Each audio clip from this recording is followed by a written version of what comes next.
People need to realise who we're owned by. Okay, let's move on to the latest story on Ollie Watkins, because there are 2 stories coming out tonight about Ollie Watkins, and this is where we are at on that. First of all, same outlet as the Mbermo story, Laurie Whitwell. I do think it's linked to Rasmus's future. If he goes, and I'm speaking to people and it feels like it's perhaps more likely than not, even a sale perhaps more likely than loan, I think so, Inter are there firmly. So he's basically saying that the Watkins thing feels like it's linked to Rasmus going. So if Rasmus was to go, then it feels like Watkins would be linked to that. However, David McDonnell in the Mirror is saying that Manchester United have stepped up their interest in Ollie Watkins. Villa want around 60 million for him, but United are unwilling to spend that much on someone with a lack of a resale value. So I find those 2 updates quite disturbing, actually. Why do we need to sell Rasmus to buy Watkins? What's going on at this football club? Why are we selling a striker to bring a striker in? Look, this is opinion. 8 o'clock show. We do 8 o'clock show every night, yeah? In the transfer window, it's like this. And for 9 months of the year, it's completely different. And we actually have debates about football. And God, I'm craving it already, even though I thought the transfer window was going to be good. I'm craving September the 2nd, when we can't talk about transfers for 4 months.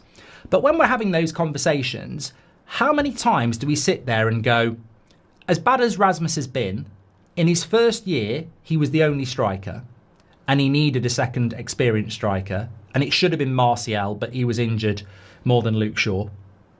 And in his second year, we bring Xerxes in, who's not a striker. So, regardless of whether Rasmus is good enough or he stays or he doesn't, what's abundantly clear is, even if Rasmus had done well, you still need another striker. And this is where people get lost. Because they go, oh, no, we've got to sell Rasmus, he's shit, this, that and the other. I don't mind keeping Rasmus because we need 2 strikers. We don't need 1, we need bloody 2. Have the club not realised this? Imagine Rasmus was actually really, really good and he'd scored 20 goals in both seasons. But halfway through the season, he does his hamstring and he's out for 6 weeks. Who scores the goals then? Hello everybody, today's clip is supported by Sleeper. Before we dive in, let me tell you a bit more about Sleeper. This app is making serious waves. It was the #1 downloaded sports app in the US during the NFL season, even beating heavyweights such as ESPN and Yahoo. Sleeper isn't just popular, it's because they truly deliver the best fantasy experience. You get deeper customization, more league options, and all the bells and whistles that make managing your fantasy team a blast. But that's not all. Sleeper is growing a fantastic community with several million people using it daily for their sports fix. Sleeper has a broad appeal and is genuinely built for everyone. So, if you're looking to up your fantasy game, make sure to check out Sleeper by clicking the link in the video description. Trust me, you won't regret it. So, whether Rasmus is good enough or not, it's irrelevant when you're listening to stuff like, if Rasmus goes, they're going to bring Watkins in. So Watkins comes in, scores 10 goals in the first 10 games, breaks his leg, and then we're relying on Xerxes and a 17-year-old. We need 2 bloody strikers.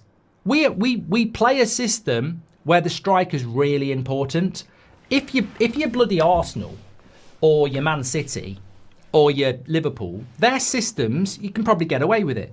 But we need 2 strikers. So why do we need to sell Rasmus to buy a striker? When has this been a thing? If we want a striker, we've got to sell our current striker. We need bloody 2. I thought we were coming into this summer with Rasmus might stay as the backup and we buy another striker, or Rasmus goes and we buy 2 strikers. Now it looks like we've got to sell Rasmus to get a bloody striker. I mean, when's that been a thing? So that's the first thing I would say. As for Watkins and 60 million, he nearly went to Arsenal in January. Like they were looking at Sesko, they couldn't do the deal, so they looked at Watkins in the last few days, and basically Saudis came in and offered more for Duran. So Arsenal couldn't negotiate because Villa basically went, up yours, we've sold Duran, we don't need to sell Watkins. If Duran had stayed and Saudi hadn't come in, there probably would have been some negotiation there to sell Watkins. And it probably would have been about 50 million quid, not 60. But I'm not surprised that Villa's starting point might be 60 million pounds for Watkins, because, as we said this morning, it's all right saying get Emi Martinez from Villa or Ollie Watkins from Villa, but they don't have a striker. So they can't let Watkins go for 20 million. They need money to buy the replacement. They're not cash rich. So when they're selling Watkins, they want a price for Watkins. So, all right, they're probably not going to get 60, but they're going to start off around there. And United are going to start off at around 35. And then you know what happens. I just can't wait for the transfer saga to start. United are in concrete talks for Ollie Watkins. Let's say tomorrow, July the 3rd. When do you think we get a here we go on that? Tomorrow, hypothetically, we're in concrete talks with Aston Villa for Ollie Watkins. They want 60, we want to pay 35.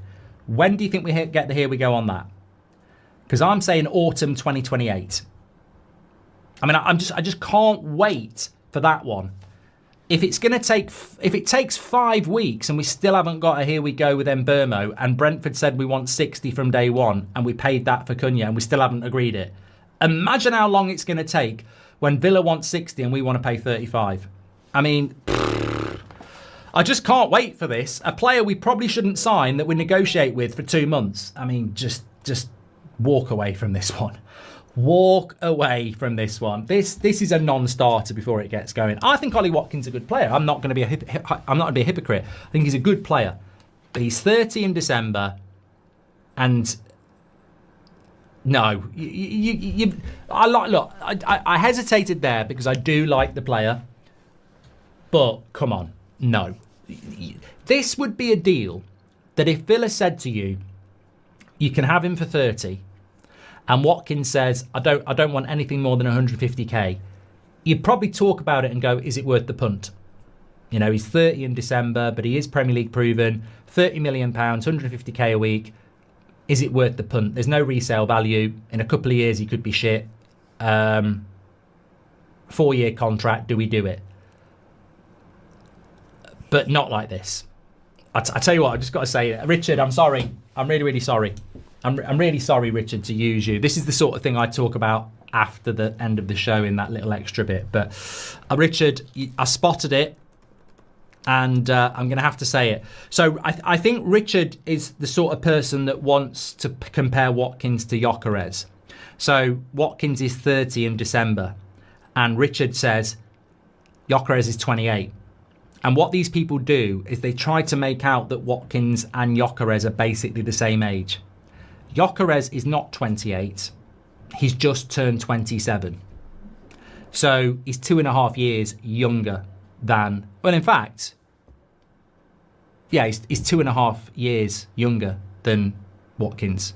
So, Richard, you can't make that... You can't do that to try and make yourself feel better. They're nowhere near the same age. Absolutely not. Goldbridge, that's the end of the clip. I'm sure you enjoyed it. In fact, I bet that's the best clip you've ever watched. So there's no reason not to subscribe to the channel, click the bell icon so you never miss a clip again. In fact, smash a like on the video because we all know only legends like videos and you are all legends. So please smash a like on the video and we will see you again on the next one. Thank you very much for watching as always.